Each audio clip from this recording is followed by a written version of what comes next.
Again, we're just creating shape here.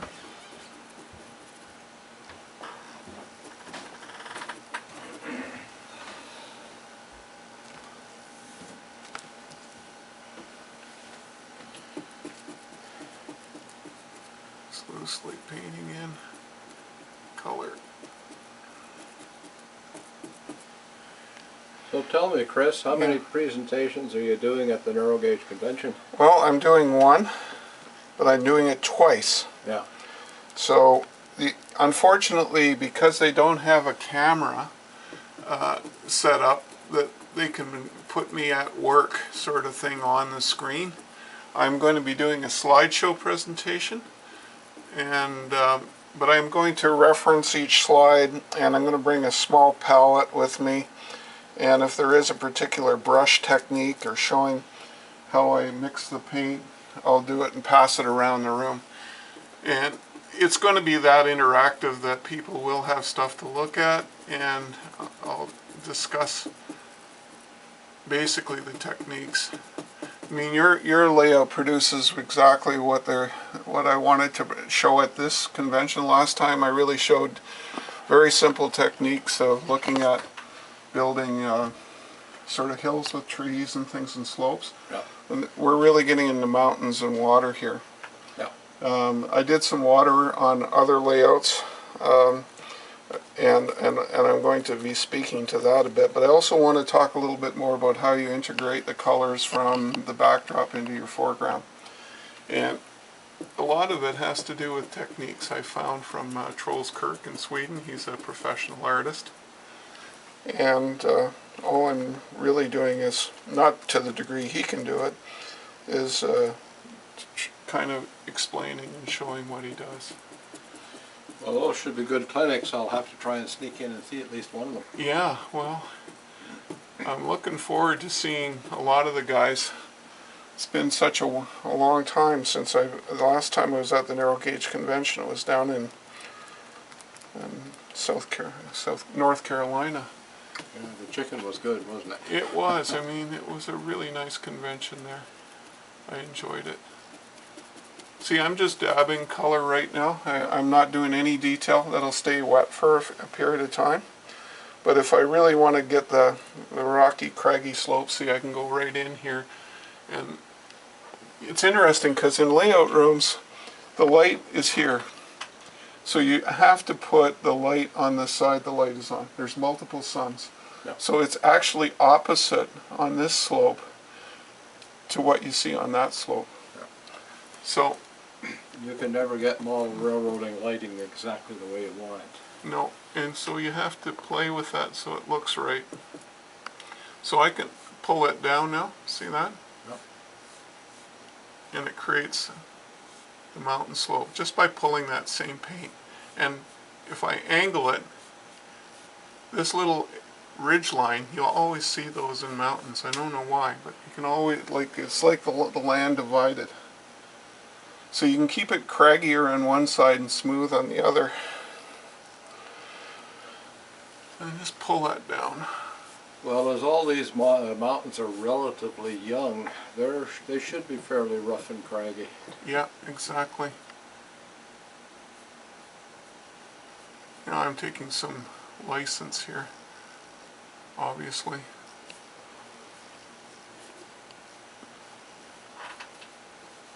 And again, there's such a mix of light and dark in this paintbrush. I don't know what's going to come off it, but once I see it, I just apply it.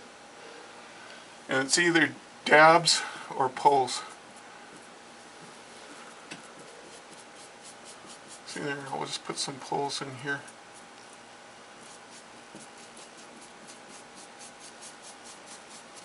For now. You see that almost creates a little valley there? Mm-hmm. So that's the effect that I've decided to go for just by looking at it. I didn't see that before. So I'll create this little valley in there, like so. And then I can emphasize the valley by strengthening the color on the slope right here.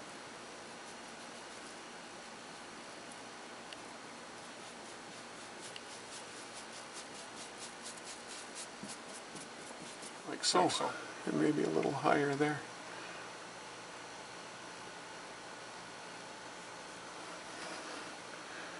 Try to make it look as what I find is you have to spend a lot of time looking at scenery different than when you're out there, you know, you're driving along and you're looking at a mountain and say, well, isn't that nice? Well, I don't do that anymore. I look at the mountain and say, where's the shadows, where are the highlights, where's the texture, and what are the colors? And with my mind's eye, I can almost frame it and see how I'd paint it. And it just takes a practice of looking at something differently. It's the same with hills and valleys and waterways. So you're really just duplicating reality. And you can see this is kind of funny here right now. So let's add some paint in there and see if we can play with it. So the trick is you apply the paint.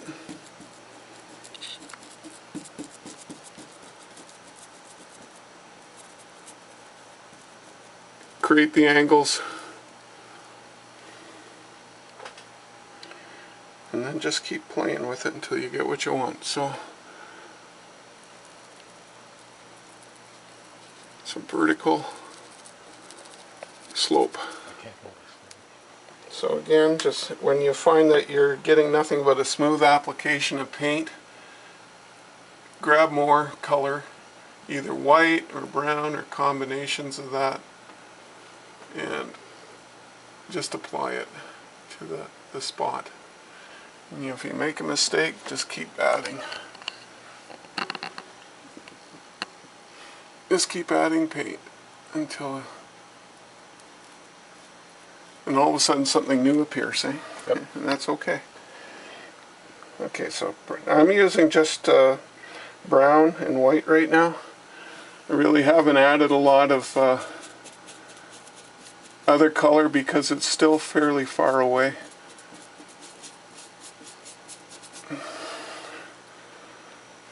Now your foreground is quite reddish orange, so what I'm going to have to eventually do is add some raw or burnt, sorry, is it raw? Yeah, raw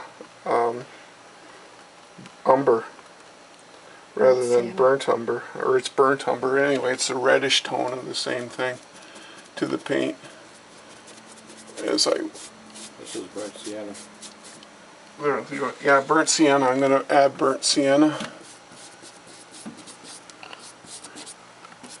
I didn't bring any burnt umber. That's okay. So all I'm doing here is adding color.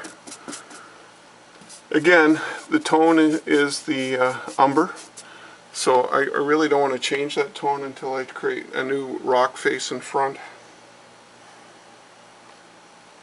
Can add some blue to it. Doesn't hurt, it just brings it more towards the Payne's gray. You can see that color. I'm just throwing that in there now so you can see the difference. And if you want to change that tone, just add the brown over top.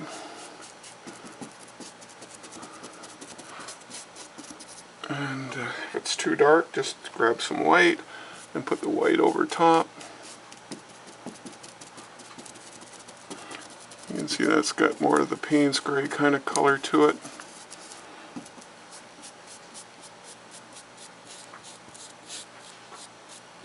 Just add it in up the slope.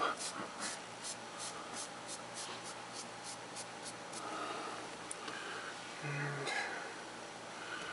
let's really fire some white in there.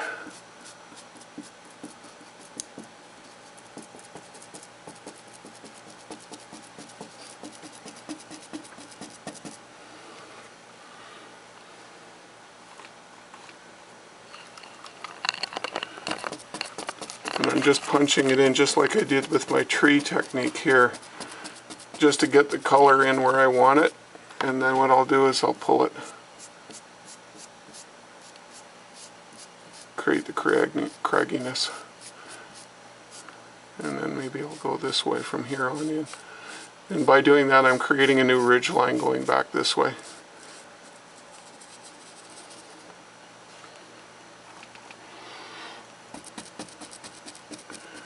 See, there's some blue in there, that's okay.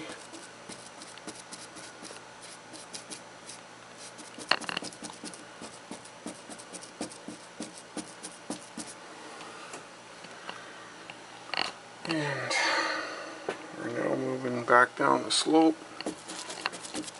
I'll probably go back in there in the middle to finish that, but we're going to work on this part here. Nice. I think, Chris, as you get lower down, you can start adding green into that. I will be, yeah.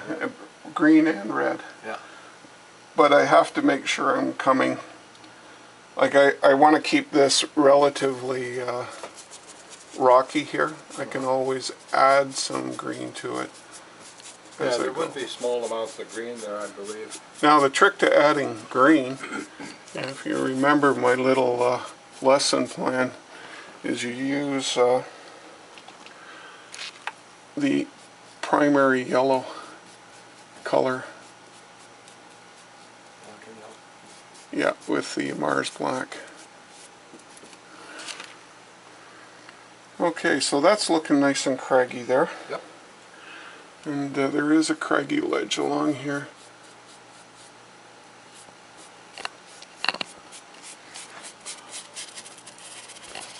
I kind of want to have something come like so. Okay. Okay.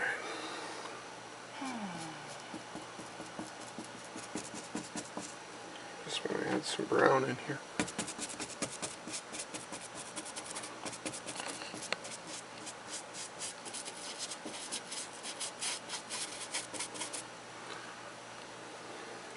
And we'll go with the white.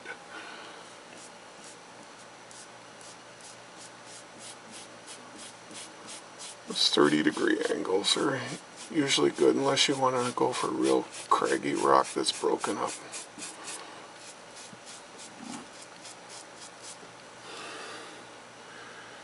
And to go the other way, right in here. Create a little ridge.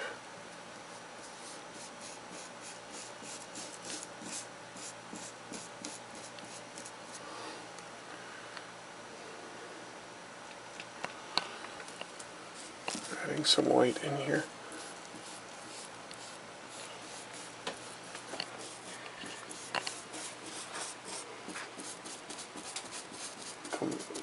Yeah, I'm creating an S here too. You probably see some S's, and that creates depth as well. Using S's or Z's. It's kind of an old artist trick. It creates a, sort of an artificial depth perception.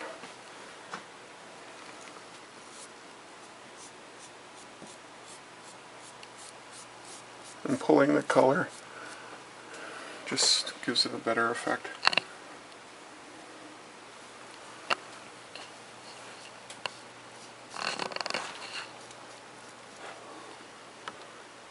And there's just a brown spot there. Nip it out.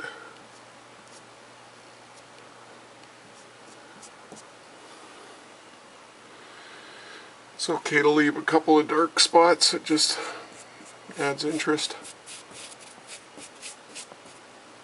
Alright, so we're starting to work our way down the slope, and as Bill was talking about, it's time to start considering some green in there. So I just need the yellow, the medium yellow, to add it to the palette. Primary yellow or medium yellow. I'm going to mix the yellow with the black. Now I've still got the browns and all the colors on my brush, and that's okay because this is a transition area, and adding some of that in there will create that green. See the green on the palette? So I took some yellow and some black and what garbage was on my brush, and it's kind of a gray effect. And I'm just going to start adding it in here in places, just adding a bit of green, toning it in places, right over top of the other wet colors. And the green will just start to show up.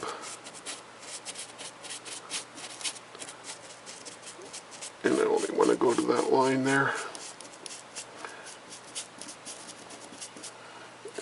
here.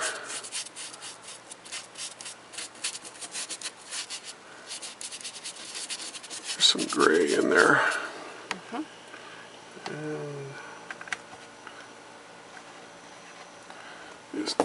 And it's pretty bright, but that's okay. I can tone it down later with some white.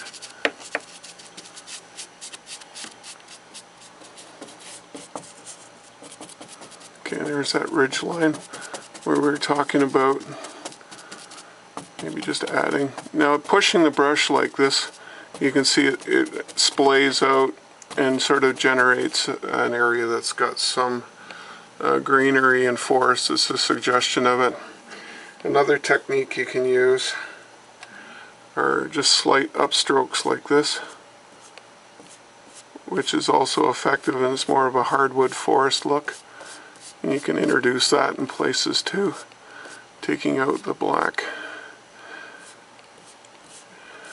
in places. There we go.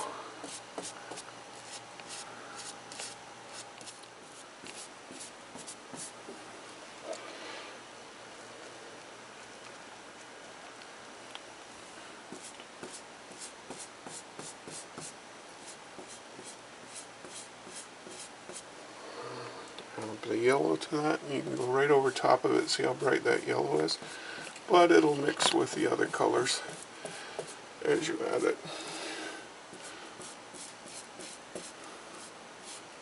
And if you want little longer ones, you can turn the brush the other way.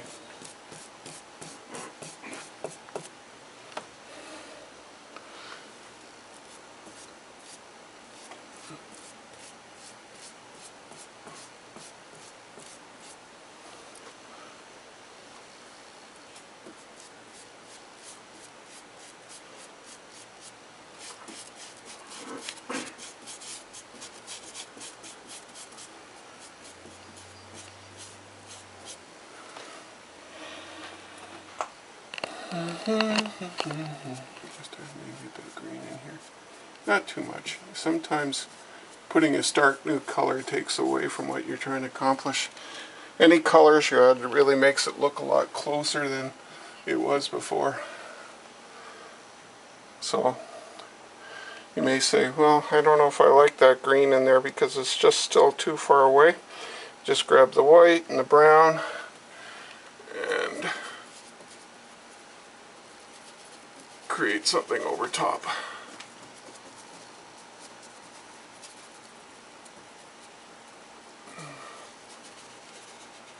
Just take it out.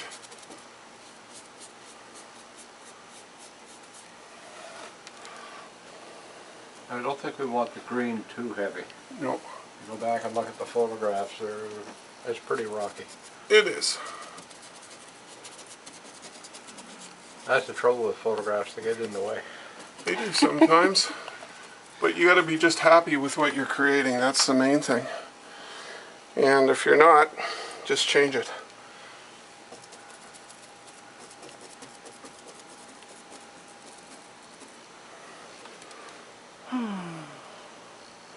Just change it.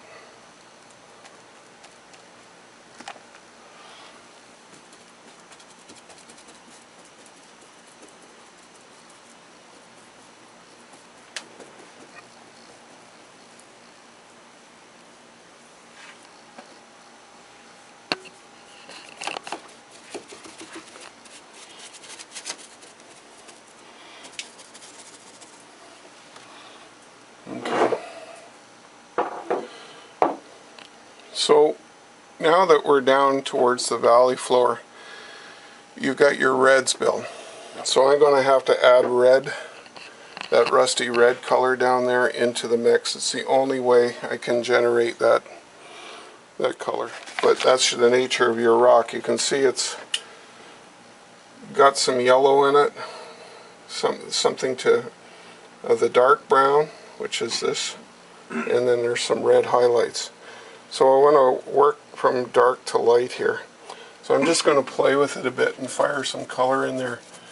You start to see how that matches that a little bit more. You see that? The trouble is, when we were staying the hydrocal 20 years ago, yeah, it was trying trying to control the colors was almost impossible. Mm-hmm. And as I used the basic local rock for my scenery, it made it a little more difficult. You got to keep in mind we didn't have the good quality photographs then what we have now. So I've added also into this mix, just to lighten it up a bit of the yellow ochre, just to try to find that color. I'm going to just try a bit of yellow mixed in with that brown, see what happens. So you experiment here with the color, and it's starting to generate something fairly close. I'm going to add a little bit of this brighter red color into it to see again what kind of color tone I can create. But it's a nasty color, obviously. It's just the way it is. And of course you're going to use real rock here, but I always fill in so that you create your real slope over top. Yep. So that it makes, and I don't miss any spots.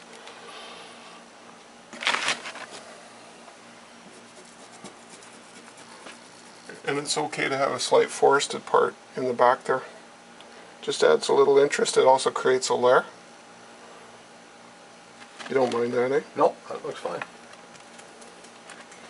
And I'm just grabbing that sort of color combinations of the red and the brown and the yellow ochre and just pushing it in there right now.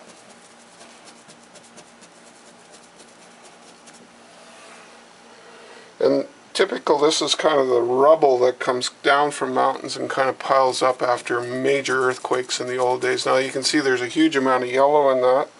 So to tone that down, I'll just fire some darker brown into it. And I'll just keep changing the tones until I'm happy.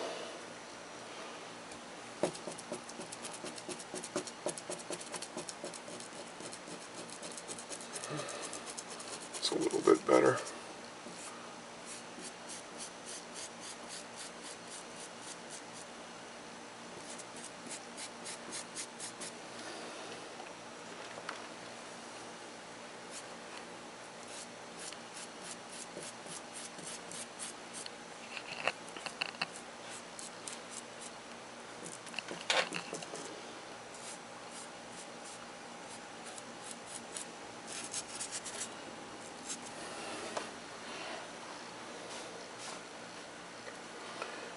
And I need some more white here, Bill.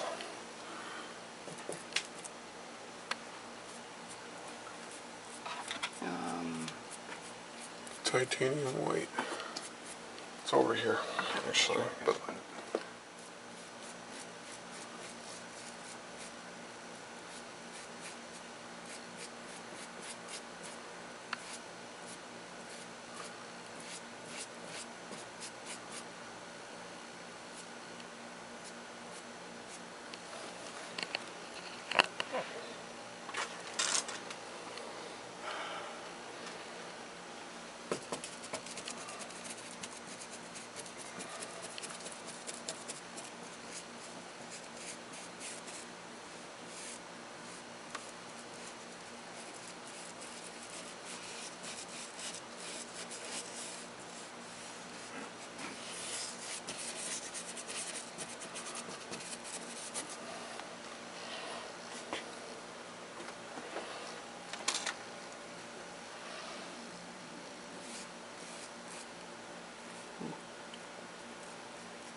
just stroke it out a bit more and give it a little bit less dominance on the ridge line there.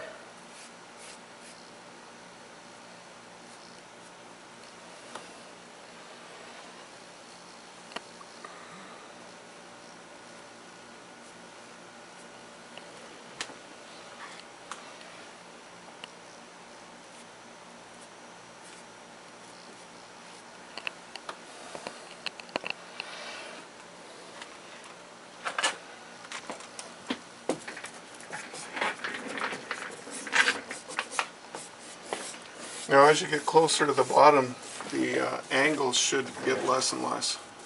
So it could almost come to a parallel line here eventually. And then you can just put something dark right on top in the front. And we'll put some trees and stuff later on that. And I'm going to add a bit of green, yellow into that mix.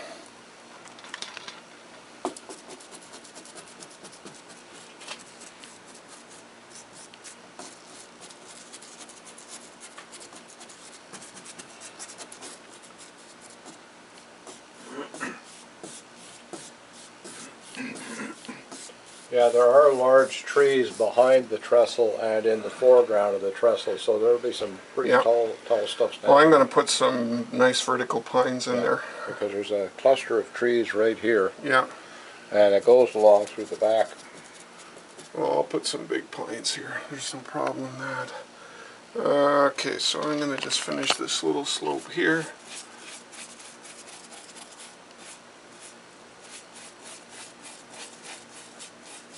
Fun, eh?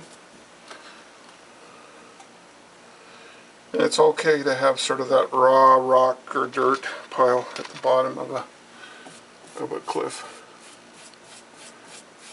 You can always add a bit of red in, because we are dealing with the red tones here, right? Mm-hmm.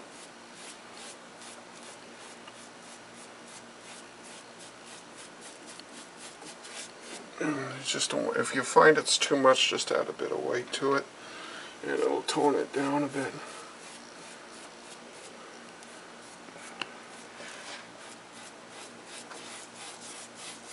And get that sort of nice